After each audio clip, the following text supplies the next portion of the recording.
1 Samuel 26. I read from the Institute for Scripture Research, the ISR, because it takes a direct translation from Hebrew to English, Greek to English, and Aramaic to English. Yah is short for Yahweh. Yah is the Elohim of the heavens and the earth, the first and the last and the only. Another way you could pronounce Yahweh would be Yahweh.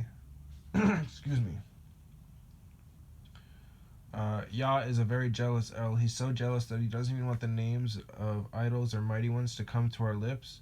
And his son Yehoshua died on a stake for the sins of all of humanity more than 2,000 years ago. And the letter J is about 600 years old. And the English word for Yehoshua is Joshua. And throughout the Bible, you'll notice that names are so similar that there's no way you could mistake Yehoshua for Jesus or something like that. It just doesn't happen.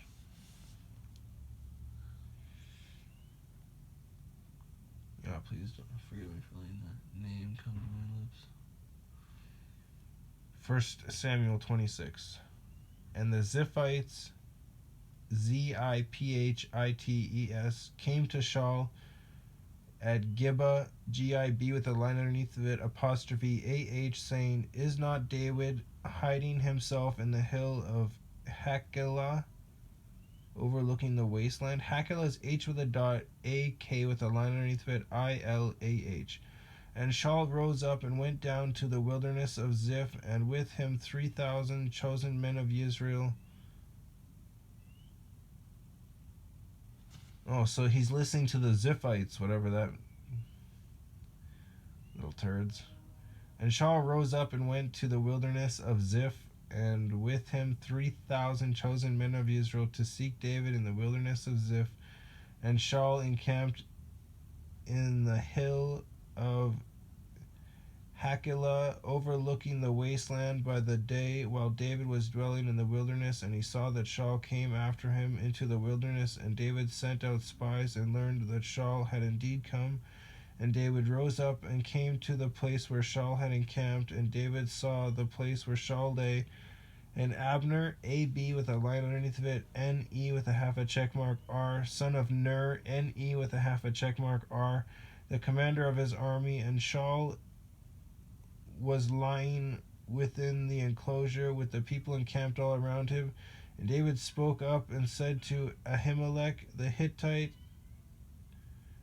AH with a dot, IMELEK with a line underneath of it, the Hittite, Ahimelech, and to Abishai, IB with a line underneath of it, ISHAI, son of Suriah, TSERUYAH,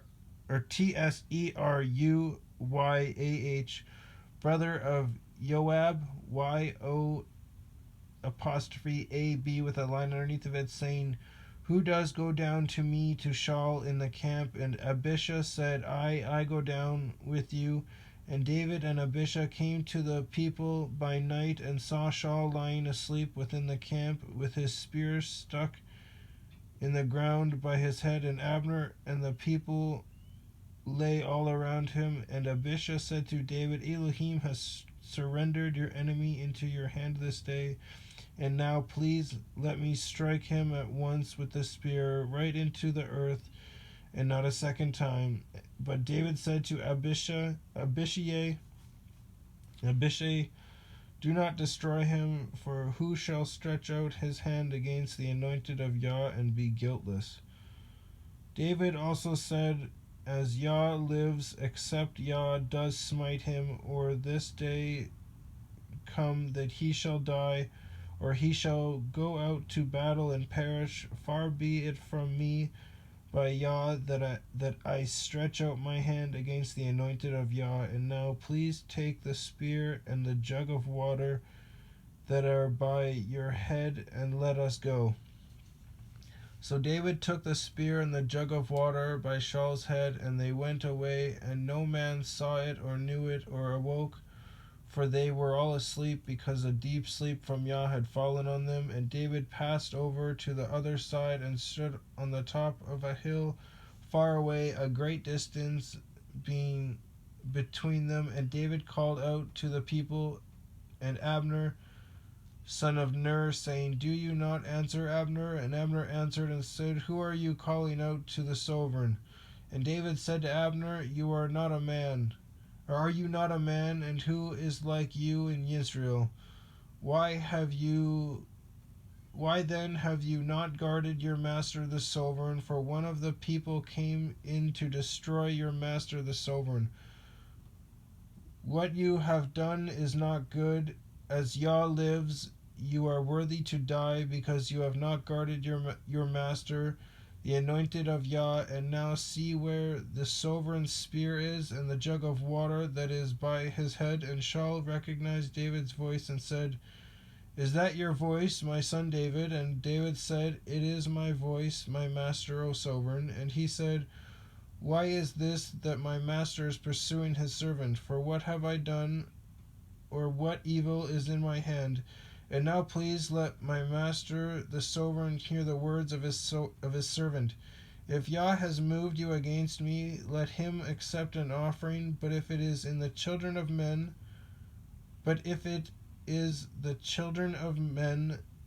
when they are cursed before Yah, for they have driven me out today, that I should not join myself to the inheritance of Yah, saying, Go serve other mighty ones. And now do not let my blood fall to the earth before the face of Yah, for the sovereign of Israel has been out to seek a flea, as when one hunts a partridge in the mountains. A partridge, Partridge.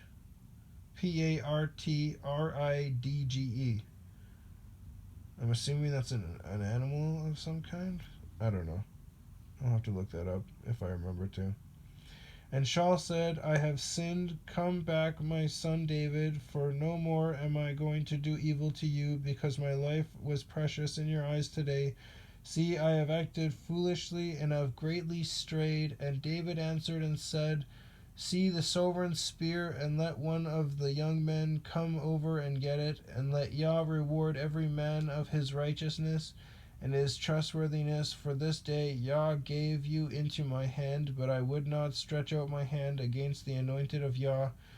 And see, as your life has been valued in my eyes today, so let my life be valued in the eyes of Yah, and let him deliver me out of all distress. And Shaul said to David, Blessed are you, my son David, achieving much, and indeed prevailing. Then David went on his way, and Shaul returned to his place. So he did go out there to kill him. The moment it was just like, hey man, I hear he's dwelling here. I'm like, oh yeah, here we go again. This is how it's gonna be. That is 26 is a good one. I like that one.